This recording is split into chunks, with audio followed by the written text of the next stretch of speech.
An unknown virus has killed most of the inhabitants of the planet. A man woke up in a huge grave of 1,000 corpses, from which you can't get out, even if you survived.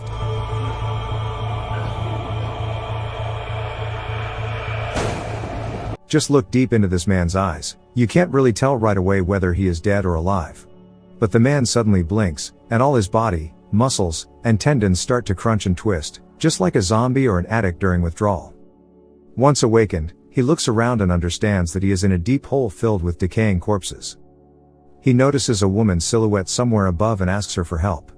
After a moment of deliberations, she throws him an end of a rope and runs away. But before getting out of there, our character finds a revolver in the hole.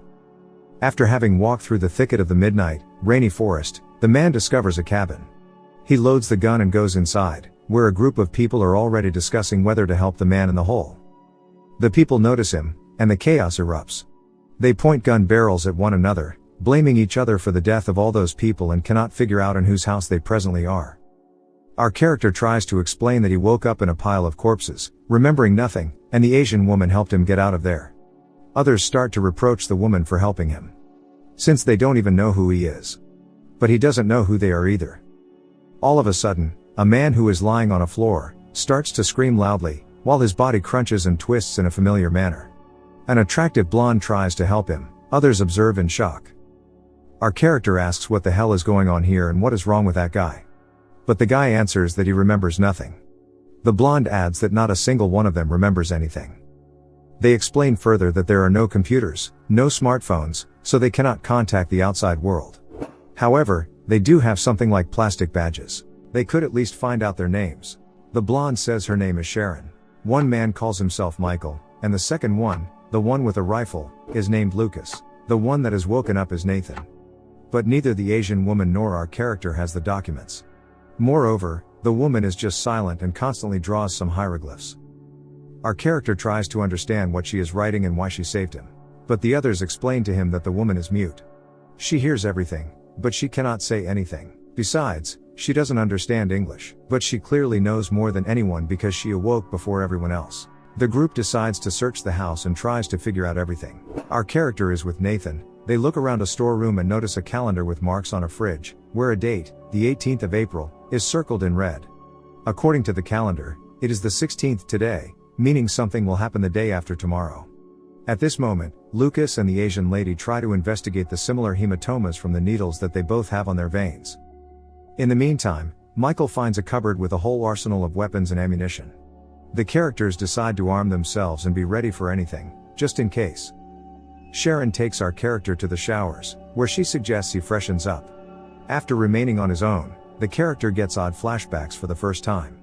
While having a shower, he tries to remember who he is, what his name is, and what is supposed to happen on the 18th, but to no avail. Suddenly, someone shouts out that the Asian lady has escaped to the forest.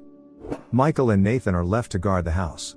The guys study the library, and suddenly Nathan realizes that he knows Latin and understands various medical definitions. And Michael finds out that his hands and body remember a lot. For example, how to load a weapon quickly. The rest of the group move through the forest, and our character remembers how he carried some corpse with a scorpion tattoo. They suddenly come across a man's body, tied to a tree with a barbed rope. They look around and understand that it is not the only corpse here. The group then hear a woman scream and walk in its direction. They come across a small cabin and enter inside, where they see the Asian lady, feeding a woman who is tied up like an animal. She gets angry and tries to attack our character, shouting that he has used her daughter. The character is forced to knock her out with a rifle butt. They also notice a CCTV camera, which means there must be a control point. The next morning, the group intend to go to the forest again. Michael and the Asian lady remain on guard. Suddenly, a man's heartbreaking scream emerges from the forest. He finds the man at a glade, tied up with a barbed rope. Michael tries to help him, but the man suddenly chokes him with the rope and sticks a sharp wooden stick into his neck. In the meanwhile, the rest of the group bump into a big pile of branches, among which they find 2 working cars. Lucas finds a photo in the car, on which all of them are shown, except for our character. Suddenly, the Asian lady appears and says that Michael urgently needs help. The group run to the site of the incident, trying to give him first aid, but Michael chokes on his own blood and dies. They decide to inspect the terrain and to divide. The main character and Sharon arrive at an abandoned building, and the number 18 is also written on its fence. They search the territory, and Sharon notices a boy running by. They run after him, but he locks himself up in some storage. They see the boy through a gap and try to find out what he knows. The boy shouts for Jonah to leave because they are arriving tomorrow. The character finally finds out his name and is surprised by the child's knowledge. The boy releases a Rottweiler at them. Jonah gets angry and tries to break the lock with the rifle, but he doesn't succeed. Meanwhile, Nathan notices that Lucas is feeling sick. He has a strong headache and weird flashbacks, showing him that he knows the Asian lady. He grabs her hand tightly in a panic, but Nathan calms him down. They send Lucas to rest after this, and she decides to show the guy the cabin with the tied-up woman. Once there, they see that the woman has escaped, and they go in search of her. They bump into some barracks in the forest where Nathan finds glasses. He tries them on and understands that these belong to him. Nathan also has some flashbacks of when he participated in experiments on people, and the woman goes back to the house where she sees Lucas again. He starts to follow her, constantly repeating that he remembers her. But the Asian lady locks herself up in an attic to avoid him. In the search for the woman, Lucas finds an entrance to the basement, where he discovers various medical flasks, dishes with human brains, and the control point for observing the cells.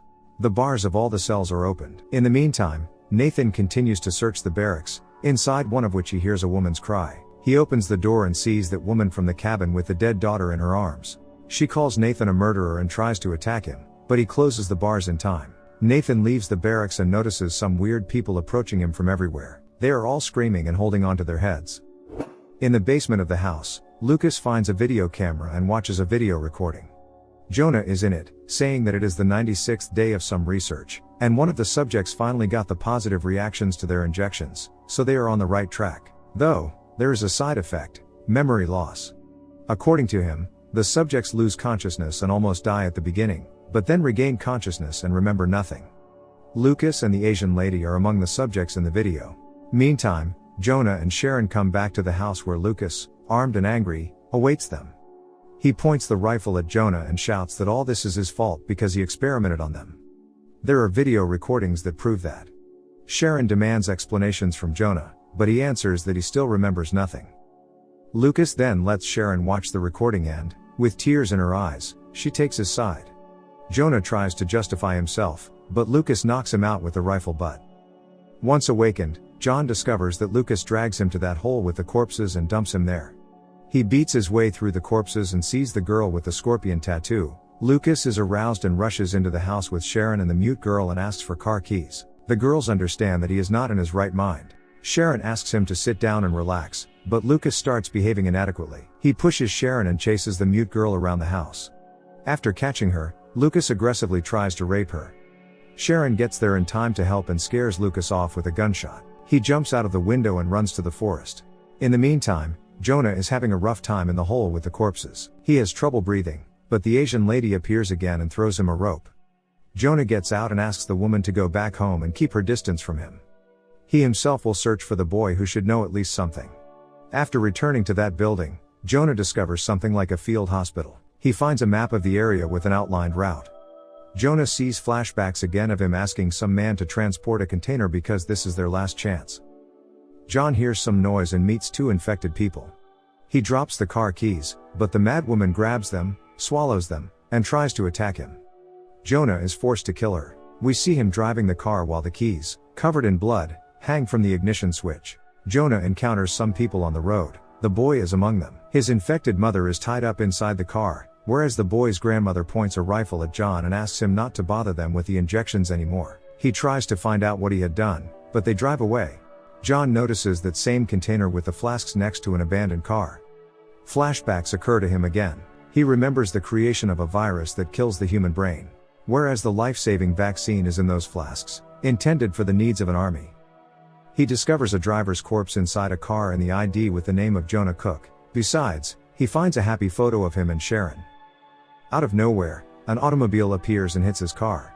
Lucas is behind the wheel, and he is very sick. Jonah tries to help him and explains that he meant no harm. Quite the contrary, he tried to help. Jonah intends to inject Lucas with the vaccine, but he attacks him and tries to choke him. Jonah hits him with a stone, and he calms down a little bit. Jonah asks to hold on to him, but Lucas says it is a living hell inside his head.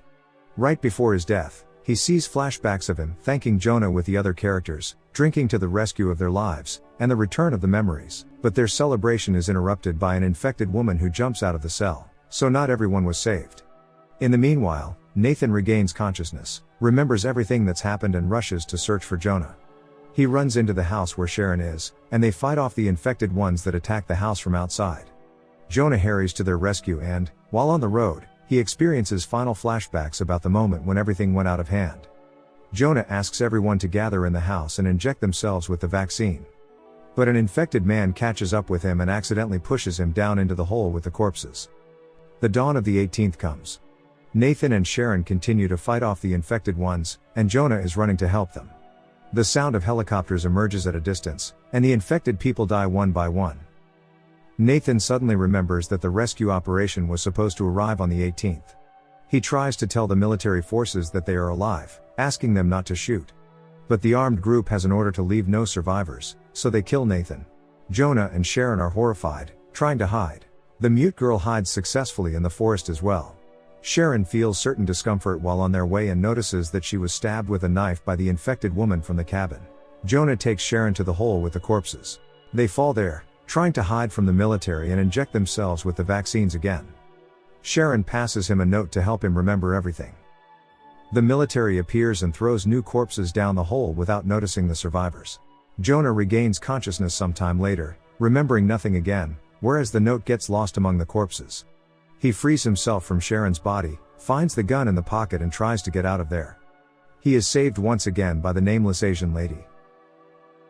We can then hear Sharon's off-screen voice, reading out the note. It explains that they are doctors who are battling a deadly epidemic. The mute girl is a key to a cure since she has a natural immunity to the virus.